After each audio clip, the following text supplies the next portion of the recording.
we are asking that all agencies, not just council, who are being entrusted to implement all these projects, those which are under GKCDA and also the Rural Transformation Project, and all projects that are also being given to the respective agencies or departments to be expedited. I think a few days ago you heard Premier mention that he's not happy with certain projects which has already been approved but has not been implemented.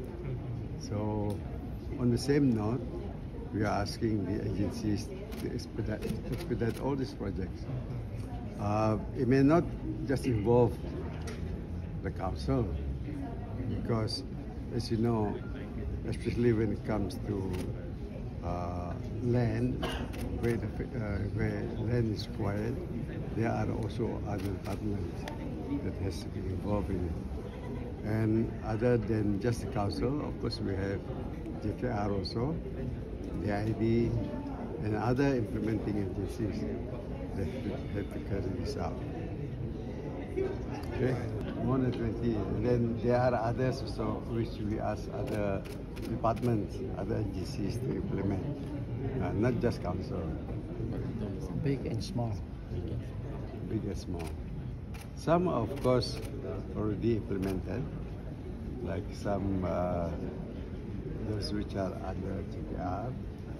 But projects are not just from GKCDA. We also have from our Rural Transformation projects. And other than that, the bigger ones, of course, where the council have to, where the department have to implement it directly.